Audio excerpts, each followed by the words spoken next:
Oh no, he forgot.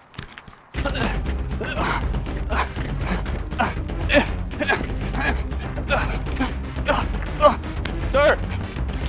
Sir! Sir! What the heck? Sir! Oh, sorry, man. You forgot your Chick-fil-A sauce. Oh, thank you. Yeah, my pleasure. Yep. When I started at Chick-fil-A, I was a freaking delinquent. I was very good at my job. I was the best at any task-oriented position. I was the fastest, the quickest. I was training other people, and I was a delinquent. My attitude was horrible. They would tell me to get on the position that I hated, which was on the headset, and I'd look them dead in the eyes and say, no. So I got good at my job, and then I went to get a promotion, and they looked me dead in the eye and said, no.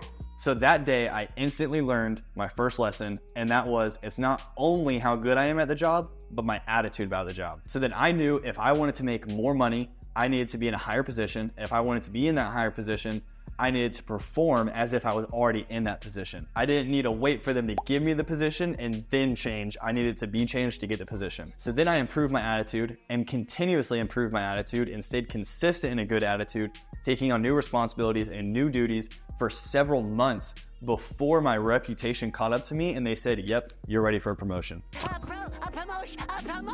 So I thank God that Chick-fil-A had the audacity to slap my delinquent face and tell me, no, you're not ready yet. And then the mercy to then promote me after I had the bad attitude.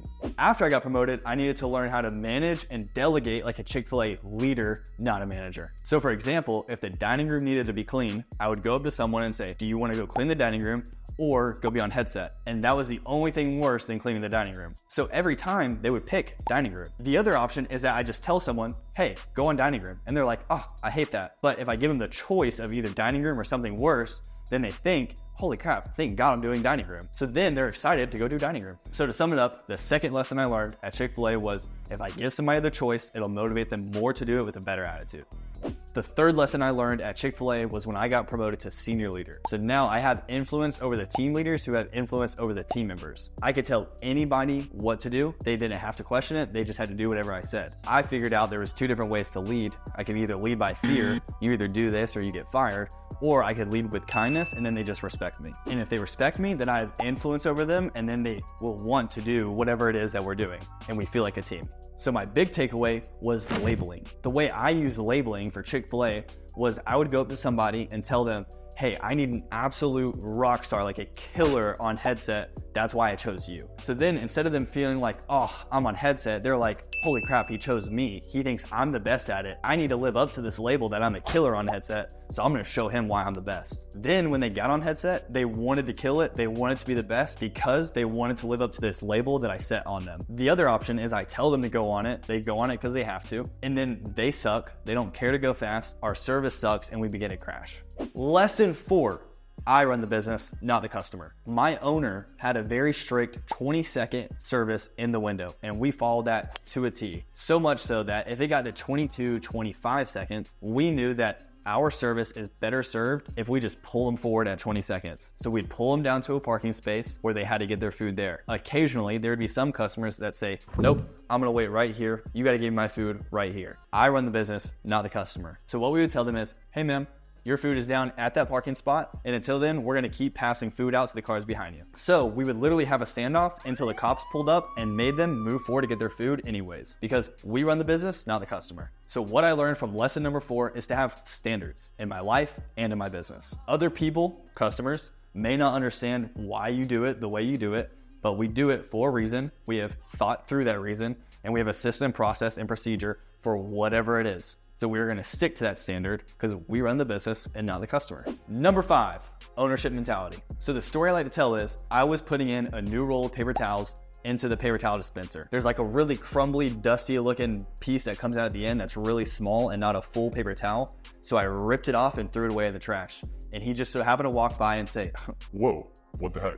And then he gave me the whole spiel. So he literally pulls out his calculator and he goes, that paper towel roll cost me about $2 and that piece you threw away is about 2 cents. Now imagine if every single employee in the whole store did that once a day. I have 120 employees and we have 5 paper towel rolls that we change once a day. We're open 6 days a week for 52 weeks out of the year. That's $3,744. Then he said, imagine every store in America did that and we have about 3,000 locations. That leaves you with $11,232,000. And then he would joke at the end and say, that's what you owe me on your next paycheck. So at the end of the day, is the conversation about a paper towel roll, or is it about him developing an ownership mentality in me that's gonna serve my life, my future jobs, and then my future business?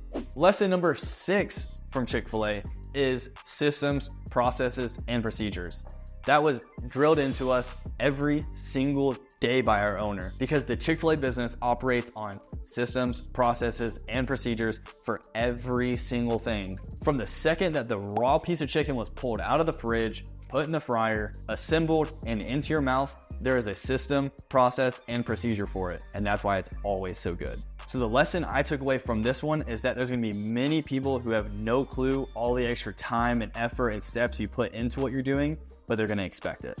From day one, the first thing you learn is called the core 4 in second mile service. The core 4, it's gonna be super cringy, but I'm gonna do it anyways. Make eye contact, share a smile, speak enthusiastically, and stay connected with those hand motions. If you don't do the hand motions, you do not get a promotion. So it's super corny, but it's always stuck with me. And that's exactly what helped create a better attitude in me that you heard about earlier in the video. And second mile service is the unwritten rules of us going the extra mile. For example, if you forget your food in the drive-thru, we're gonna run it out. No one told us to do it. No operator said, go do it. We just did it. There's just a higher level, a higher standard for us in our customer service that just is unwritten. It's the second mile. We don't know when that opportunity comes, but when the opportunity comes, we're gonna go the extra mile. So for example, how pleased would you be if your accountant came up to you, didn't make any extra money from it, and told you, hey, by the way, if you did this, you could save another $1,000 next year. They didn't have to tell you, they don't make anything from it, but the opportunity arose for them to give you the second mile, and they did.